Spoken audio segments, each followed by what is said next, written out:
जहां देहरादून में मुख्यमंत्री पुष्कर सिंह धामी ने देहरादून में छात्रों से संवाद किया। उन्होंने कहा कि छात्रों की आंखों में बसे सपने ही प्रदेश के उज्जवल भविष्य को आकार देंगे। मुख्यमंत्री ने छात्रों के सपनों को उड़ान देने और उनके भविष्य को बेहतर बनाने के संकल्प को दोहराया। उन्होंने छात्रों के चेहरों की मुस्कान बनाए रखने की बात कही।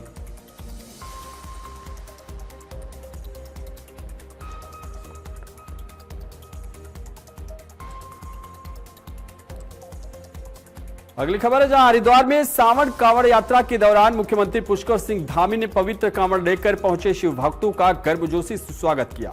उन्होंने कांवड़ यात्रियों से मुलाकात कर उनका उत्साह बढ़ाया। सावन महीने में देश भर से श्रद्धालु हरिद्वार पहुंचकर गंगा जल लेकर शिव मंदिरों में अर्पित करते हैं।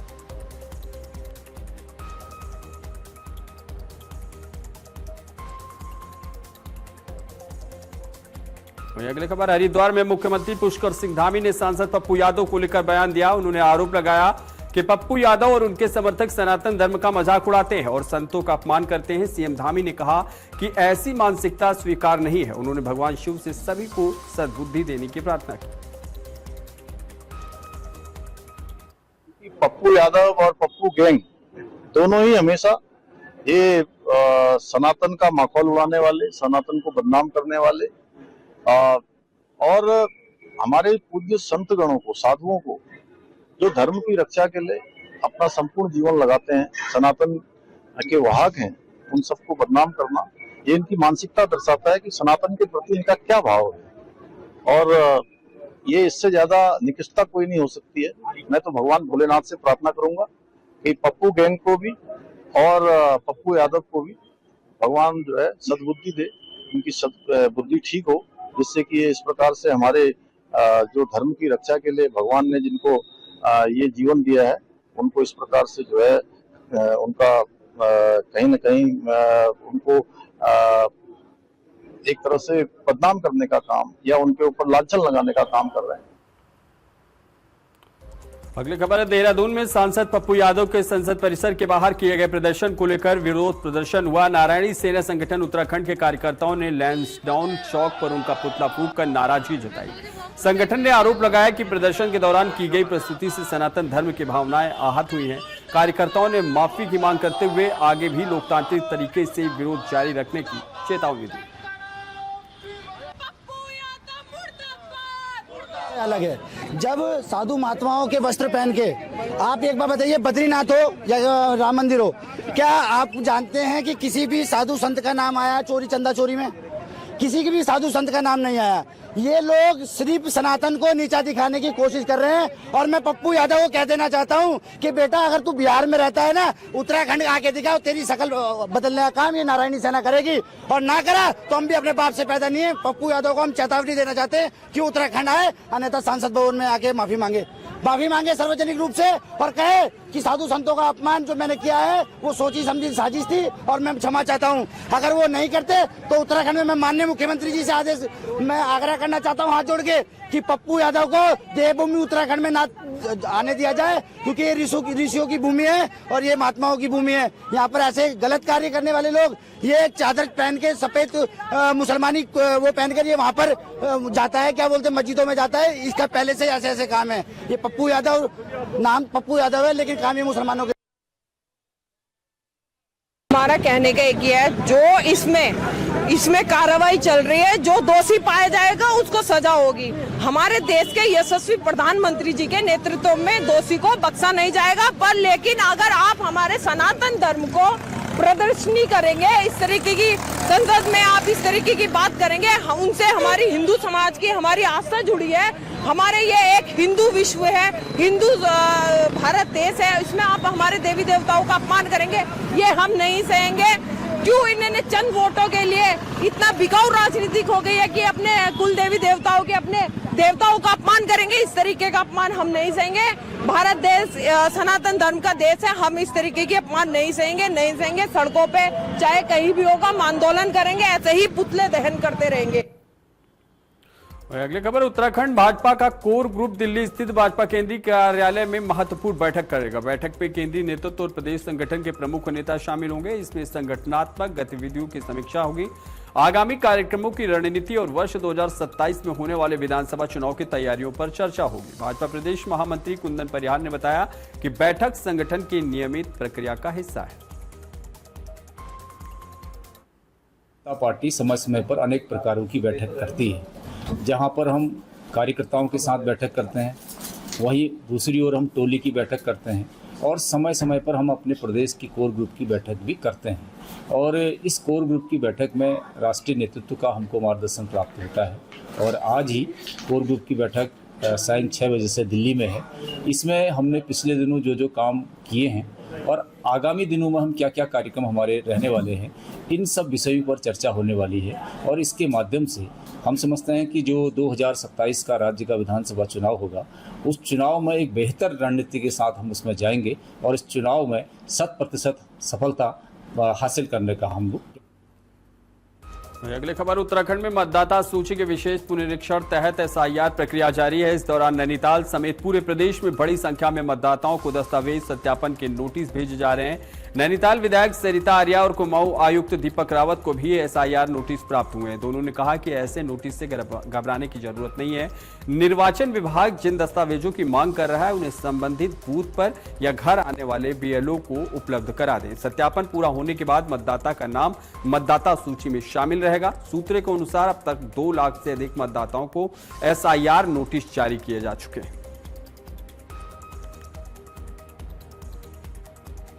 अगली खबर, नई टिहरी में जिला अस्पताल बैराड़ी में 3 दिवसीय सेवा सप्ताह स्वास्थ्य शिविर का शुभारंभ किया गया। शिविर का उद्घाटन राज्य मंत्री चारू कोठारी और टिहरी विधायक किशोर उपाध्याय ने किया। दूर दराज क्षेत्रों से पहुंचे लोगों ने स्वास्थ्य सुविधाओं का लाभ लिया। शिविर में 600 से अधिक लोगों ने पंजीकरण कराया। विशेषज्ञ डॉक्टरों की टीम ने निःशुल्क जांच और परामर्श की सुविधा दी। विधायक किशोर उपाध्याय ने अल्ट्रासाउंड सुविधा को 7 दिन उपलब्ध कराने के लिए उच्च स्तर पर वार्ता की बात कही।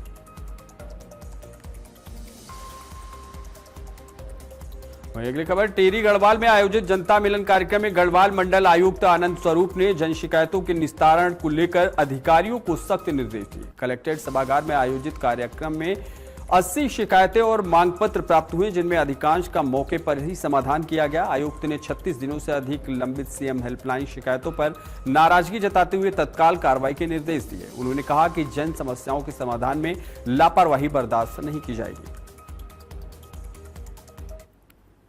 शिकायतें प्राप्त हुई हैं, जिनको एक एक करके और उनको सुना गया है।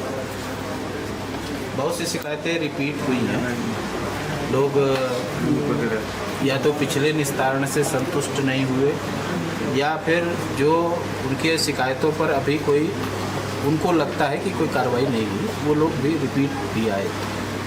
जो मुख्य रूप से शिकायतें मुझे प्राप्त हुई हैं यहाँ पे, तो पीडब्ल्यूडी के प्रतिकर भुगतान को लेकर, टीएसडी के संबंध में और बीआरओ के संबंध में प्राप्त हुई हैं कि उन्होंने प्रतिकर भुगतान नहीं मिला या निर्माण हुआ तो उसमें दिक्कत आई है। और बाकी छोटी मोटी और अन्य विभागों की भी सूचनाएं प्राप्त हुई हैं। तो बोल दिया पीछे खोल रहा था। अभी एक चोरी की घटना से संबंधित, सोने की दुकान में चोरी के संबंधित भी प्राप्त हुई है। उसमें पुलिस विभाग द्वारा कार्रवाई किया जा रहा है। वही अगली खबर, स्कॉटलैंड में आयोजित ग्लासगो 2026 कॉमनवेल्थ गेम्स में जूडो में ब्रांज मेडल जीतने वाली देहरादून की उन्नति शर्मा घर लौटी। डिफेंस कॉलोनी निवासी उन्नति के स्वागत के लिए परिवार और दोस्तों ने गर्मजोशी दिखाई। महिलाओं के 63 किलोग्राम जूडो वर्ग में पदक जीतकर उन्नति ने उत्तराखंड और देश का नाम रोशन किया। मेरा नाम उन्नति शर्मा है और मैंने अभी हाल ही में भारत के लिए -63 kg वेट कैटेगरी में ब्रॉन्ज कॉमनवेल्थ गेम्स में ब्रॉन्ज मेडल जीता है। कैसा आप फील कर रही हैं, क्योंकि देश के लिए आपने इतना बड़ा मेडल जीता है और सबसे बड़ी बात है पूरे देश के लिए भी। मुझे बहुत अच्छा लग रहा है। मैं बहुत प्राउड फील कर रही हूँ कि मैं अपने देश के लिए और अपने स्टेट उत्तराखंड के लिए मेडल लेके आई हूँ। इसका श्रेय किसको देती हैं आप? मैं इस मेडल का श्रेय अपने माता पिता और अपने पूरे परिवार को देना चाहूंगी। किस तरह से आपने इसके लिए मेहनत करी है और कितना आपका जीवन का इतिहास रहा इस मौके? मैं पिछले 10-12 साल से जूडो कर रही हूँ, जब से मैं छोटी थी। तो संघर्ष तो छोटे से ही रहा है और हर किसी एथलीट का सपना होता है कि वो भारत के लिए कॉमनवेल्थ गेम्स में मेडल लेके आए। तो और मैं अपना सपना पूरा कर पाई हूँ, तो मुझे अपने ऊपर बहुत गर्व है। युवाओं को क्या संदेश? वहीं अगली खबर, उत्तराखंड में निर्वाचन आयोग के SIR अभियान को लेकर प्रदेश कांग्रेस ने संगठन को सक्रिय कर दिया है। मतदाताओं को आ रही समस्याओं और दस्तावेजों की जरूरत को देखते हुए पार्टी ने सभी जिलों और महानगरों में 10 सदस्यीय निगरानी समितियां गठित करने के निर्देश दिए। ये समितियां कंट्रोल रूम की तरह काम करेंगी और मतदाताओं की मदद करेंगी। कांग्रेस ने अभियान की निगरानी के लिए वार रूम मॉडल अपनाने का फैसला किया। कंट्रोल रूम की कल हमने घोषणा कर दी है और कंट्रोल रूम ने विधिवत कार्य भी शुरू कर दिया है। कंट्रोल रूम के जो सदस्य हैं सभी को हमने जो है पूरी जानकारी मुहैया करा दी है और सभी लोग को जिले तय कर दिए गए हैं। अलग अलग जिलों से जो जानकारी प्राप्त कर रहे हैं और कुछ सूचनाएं भी आनी शुरू हो गई हैं। जिन लोगों को दिक्कतें हैं वो भी सूचनाएं आनी शुरू हो गई हैं। तो बहुत सारी दिक्कतें हैं, बहुत सारा टिपिकल मामला ये बन गया है। SIR का जो द्वितीय चरण का कार्यक्रम है और लोगों को काफ़ी दिक्कतें आ रही हैं।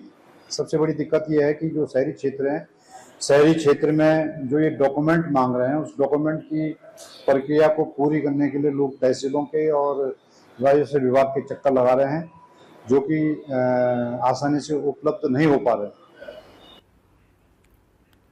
अगली खबर है, देहरादून के मणिमयी मंदिर के पास चलती कार में अचानक भीषण आग लग गई। देखते ही देखते कार आग के गोले में तब्दील हो गई।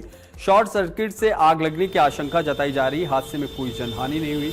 मौके पर मौजूद लोगों ने समय रहते स्थिति संभाली और आग बुझाने का प्रयास किया। कार में आग लगने से इलाके में अफरा तफरी मच गई, जबकि पास में भंडारा भी चल रहा था।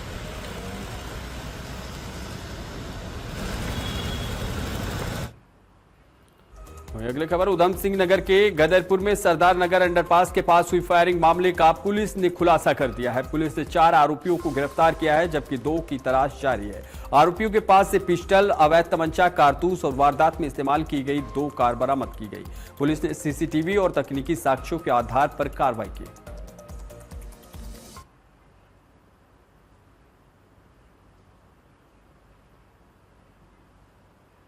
पुलिस द्वारा लगातार अपराधियों के खिलाफ सख्त अभियान जारी है। इसी क्रम में हम लोग जो फायरिंग की घटनाएं हो रही है उसको लेकर जनपद भर में लगातार हमारे द्वारा जो अपराधी है उनका चिन्हीकरण किया जा रहा है। जो तमंचे मतलब बेचने का धंधा करते हैं उनके खिलाफ भी सख्ती से कार्रवाई की जा रही है। इसमें पूर्व में भी हमारे द्वारा एक अभियान चलाया गया था। जो गदरपुर की घटना हुई है वो दिनांक 26 जुलाई को शाम के वक्त लगभग 6:45 के वक्त सरदार नगर अंडरपास के पास में एक फायरिंग की घटना हमें होने की सूचना प्राप्त हुई। उस आधार पर पुलिस ने तुरंत ही रिस्पॉन्ड करते हुए मौके के लिए फोर्स रवाना कर दिया था। चलिए अगली खबर की ओर रुख कर लेते, जहां हरिद्वार में कांवड़ मेले के दौरान SDRF की सतर्कता से बड़ा हादसा टल गया। कांगड़ा घाट पर गंगा के तेज बहाव में फंसे 3 कांवड़ यात्रियों को SDRF की टीम ने अलग अलग घटनाओं में सुरक्षित रेस्क्यू किया है। जवानों ने तत्काल नदी में उतरकर तीनों श्रद्धालुओं को बाहर निकाला।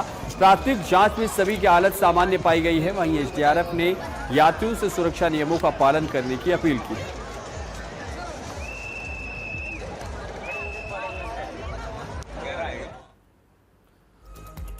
वहीं अगली खबर, नैनीताल में मूसलाधार बारिश से जनजीवन प्रभावित हो गया। सुबह से ही हो रही तेज बारिश के चलते सड़कों पर पानी बहने लगा। वहीं नालियां बंद होने से जलभराव की स्थिति बन गई। घने कोहरे के कारण दृश्यता भी कम हो गई। बारिश के चलते पर्यटक होटलों और दुकानों में रुकने को मजबूर हैं, जबकि नाव चालक, घोड़ा चालक और टैक्सी चालक काम प्रभावित होने से परेशान हैं।